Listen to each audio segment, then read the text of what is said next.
Buenos días, buenas tardes, buenas noches. Esto es Cómo escribir un libro. Mi nombre es César Marcus. Venimos haciendo una especie de curso o seminario sobre cómo escribir un libro. La última vez hablamos del título. Hoy vamos a hablar de la estructura del libro. Aquellos que están con intención o ganas o ya escribieron y lo quieren revisar, vamos a hablar de cómo estructurar el libro. Ya tenemos la trama, tenemos la historia, pero ¿cómo volcar esa historia en el papel? ¿Cómo estructurar esa historia? El primer tema es que la estructura tiene que ser creíble. ¿A qué llamo creíble?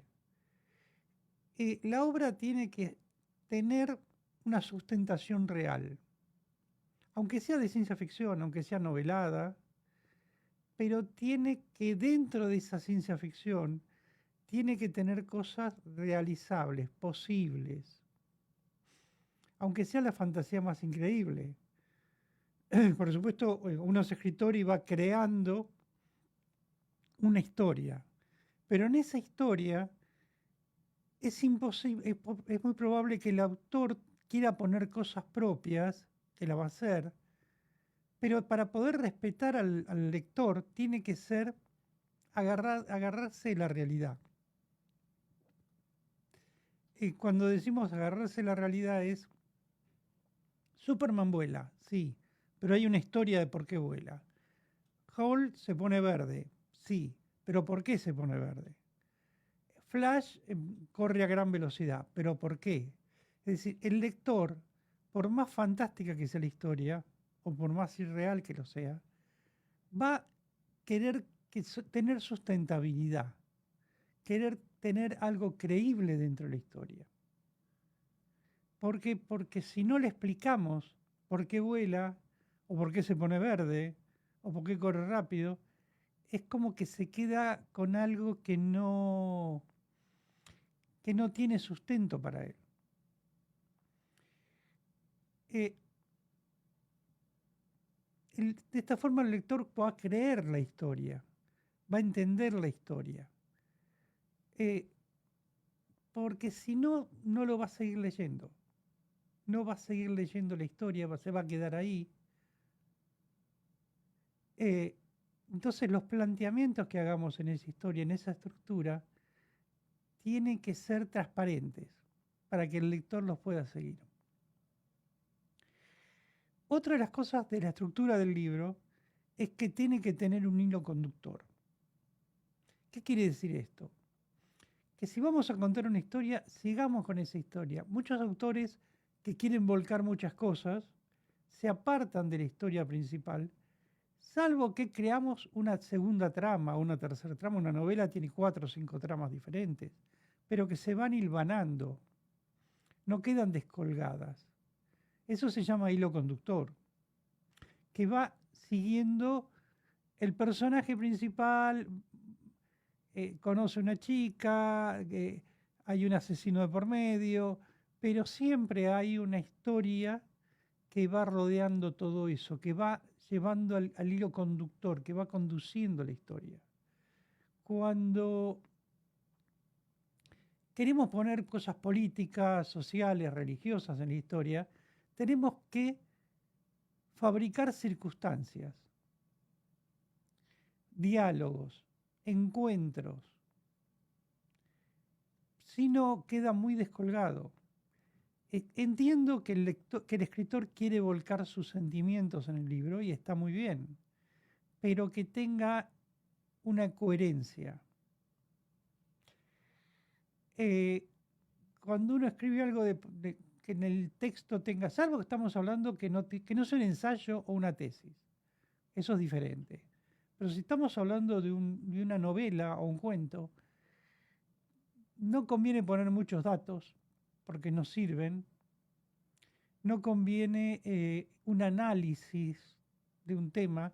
Hagamos un artículo periodístico si queremos un análisis, sea político, económico, lo que queramos poner. Eh, Tenemos que guardar relación con lo que estamos escribiendo, aunque sea tangencialmente, pero que tenga relación con el tema principal de la historia. Eh, si le queremos transmitir información, pensemos que nuestro libro va a ser leído dentro de 100 años. Esa información ya no va a existir o va a ser intrascendente.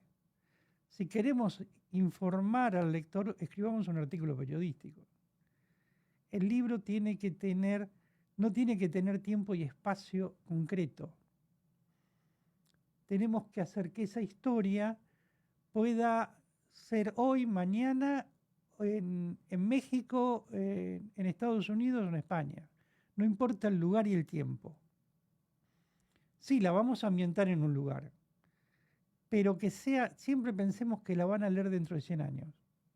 Entonces tenemos que tener bien claro que dentro de 100 años no va a haber un espacio-tiempo definido. ¿Por qué? Porque si no, el lector va a perder interés.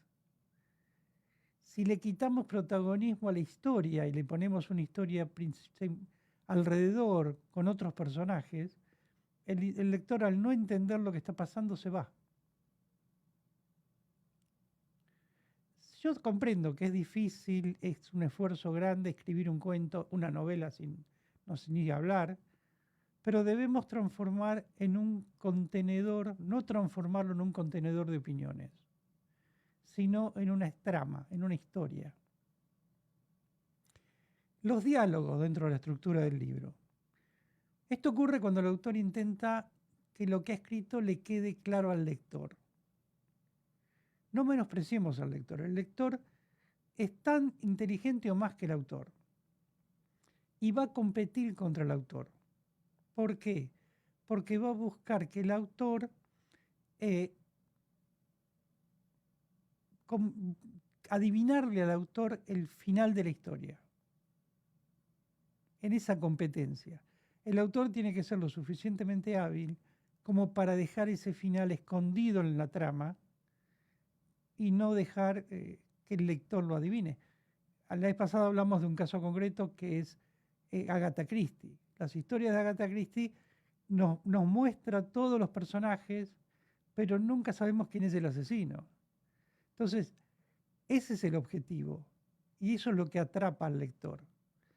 Suponer que uno o el otro o aquel, ¿cómo es la historia? Si escribimos una historia romántica o una historia sin que no sea policial, también el objetivo del libro tiene que quedar escondido para poder mostrarlo al final.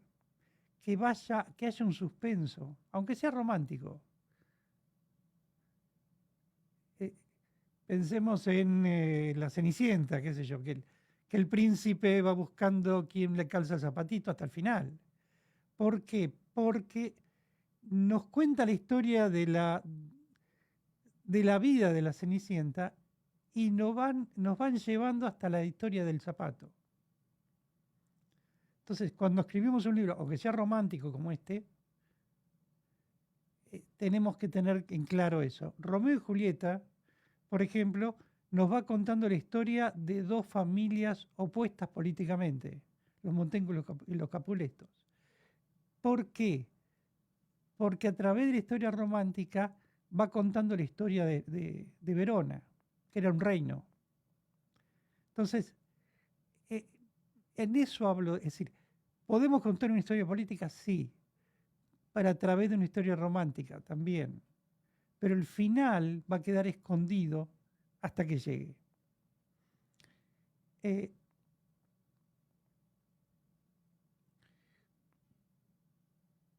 Por ejemplo, dejemos librado a la imaginación. No hace falta describir exactamente lo que está pasando, porque el lector lo va a adivinar.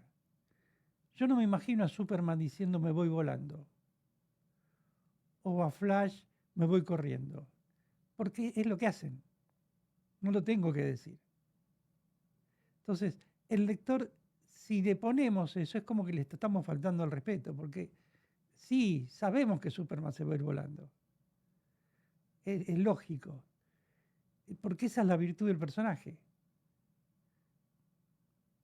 Por ejemplo, Sir Arthur Conan Doyle, que es el autor de Sherlock Holmes, nunca dice que Sherlock Holmes es un genio en las deducciones, lo demuestra. muestra que es un buen observador, que va deduciendo, y los lectores se van dando cuenta la relación que hay entre Sherlock y Watson, pero no lo explica el autor, lo va mostrando en el escrito. Eh, con Agatha Christie, como dijimos antes, Hércules Poirot, que es el detective preferido, va escondiendo trampas para develarlas casi al final, como si si lo hace el detective. Es decir, siempre tengamos presente que el lector, primero que no escribimos un libro, que escribimos miles de libros, como miles de lectores tengamos.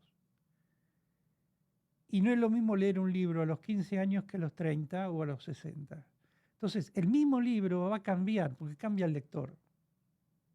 Y cada uno le va a aplicar su experiencia, su forma de pensar, su forma de ver. Entonces, tenemos que ser, no pensemos en el lector como un alumno, pensemos en el lector como alguien más inteligente que nosotros. ¿Qué pasa cuando queremos incluir monólogos o diálogos? ¿Cuál es la diferencia? Es decir, el diálogo es parte fundamental de la historia. Siempre hay dos personajes que hablan.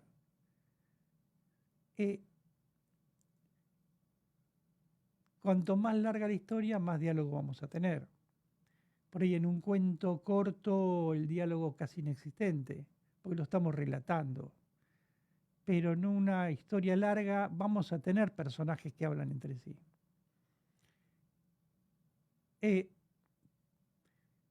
Los personajes no hacen monólogo. El monólogo lo puede hacer el relator. El to be or not to be de Shakespeare, sí, es un monólogo, pero es muy corto y él le habla a la calavera, no habla solo. Es una reflexión más que un monólogo. ¿Por qué? Porque la historia de la calavera uno ya la vio, sabe que es la calavera del bufón. Entonces, hay algo trascendente cuando él le habla a la calavera. Lo mismo pasa en Otelo cuando el príncipe habla con el padre muerto. Hay un diálogo, pero es casi un monólogo, porque el padre casi no responde. Entonces, podemos incluir, pero tenemos que ver bien cómo exponer ese monólogo. En algunas series de televisión que han aparecido últimamente, el protagonista habla con el público, le hace un guiño al público. House of Cards creo que fue el que primero empezó con eso, de hablar con el público, con el que está viendo. En una historia podemos ponerlo más difícil. ¿Por qué? Porque en una serie vemos la cara, tenemos la cara del actor, que es como que sale de la serie y nos habla a nosotros. En una historia tenemos que ver cómo redondear o hacer algo alrededor de eso. Es muy importante cuando hacemos diálogos respetar la forma de hablar de cada personaje. Por supuesto, un profesor va a hablar con palabras distintas a un mendigo, o a un joven, o a un anciano. Cada uno va a tener un nivel cultural diferente y las palabras que va a usar van a ser diferentes. Y eso es muy importante cuando hacemos el diálogo. Tenemos que estudiar bien qué personaje vamos a poner y qué nivel cultural le vamos a dar. No quiere decir que un mendigo no tenga nivel cultural, pero generalizando es diferente el nivel cultural al de un profesor universitario, por ejemplo. Entonces, vamos a tratar de que las palabras que usen se note la diferencia. Lo mismo un joven. Un joven habla con un lenguaje diferente al anciano. Entonces tenemos que estar pensando muy bien cuando haya un diálogo entre un joven y un anciano, qué palabras decir, qué palabras poner, para que sea más creíble. Por ejemplo, el slang, los dialectos, eh, tenemos que ponerlos porque los lectores lo van a interpretar. Podemos suavizarlo porque hay slang que por ahí no conocemos, hay dialectos que no conocemos. Entonces, podemos suavizarlos, sí, pero no olvidarlos. Eh, hablar de manera clara, no utilizar mucho la palabra dijo. Es decir, fulanito dijo, menganito dijo. Eh, buscar sinónimos. Normalmente ese dijo lo ponemos en un 90% de los momentos. Y cuando no, no hace falta. Expreso, expresó, eh, démosle movimientos. Si hay un diálogo entre dos personas sentadas, podemos decir, bueno, fulanito se paró para servir un café y expresó lo siguiente. O al pararse a servir un café, fulanito le dijo. Es decir, tenemos que darle movimiento, no quedarlos quietos a los personajes. Que tengan un poco de movimiento. Pensemos en una escena de una película. No son personajes estáticos. Es importante que mostremos emociones, pero no señalarlas. No, decir, fulanita estaba muy emocionada. ¿Y qué quiere decir? No sé. Si decimos no, a fulanita se le cayeron las lágrimas, o se puso a llorar, o expresó con un grito, o Mengano golpeó la mesa porque estaba enojado. Es decir, mostremos las emociones con actos, en vez de escribir, fulano estaba emocionado y no me está diciendo nada, no me transmite esa emoción. Y la emoción hay que transmitirla. Hay un tema importante que es lo que tocamos antes, pero que es muy importante aclararlo. Una cosa es el diálogo y otra cosa es la acotación. ¿Por qué? Porque cuando estamos haciendo un diálogo, se confunde muchas veces las acotaciones que explican el diálogo. No, el diálogo se tiene que explicar por sí mismo. Agreguémosle palabras a los que están dialogando. Pensemos en un guión. Es decir, tratar de explicar un tema es porque no lo supimos transmitir. Entonces tenemos que hacer que los personajes expliquen el tema. Es decir, yo no puedo estar diciendo fulanito que nació pobre y no tenía lo que comer. Le estoy explicando. Si yo, en cambio, digo, fulanito recordó cuando era jovencito y no tenía lo que comer, estoy diciendo lo mismo, pero lo pongo en la memoria de fulanito. No lo estoy explicando, lo está recordando el personaje. Esa es la diferencia. Y es importante cuando estamos escribiendo. Porque el lector no quiere explicaciones, quiere una historia.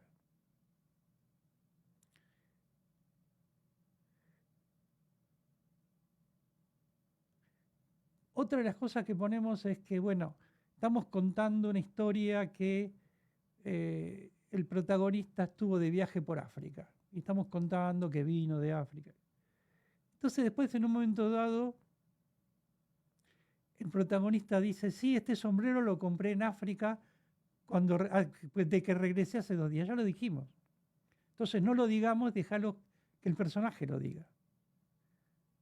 Si pusimos que estuvo en África, cuando viene con un sombrero nuevo, sí, lo compré en África, punto. No, donde estuve hace 2 días que bajé del avión. O lo digo en el relato, lo dice el personaje, pero las dos cosas es redundante. Y por último, vamos a hablar de poner distancia.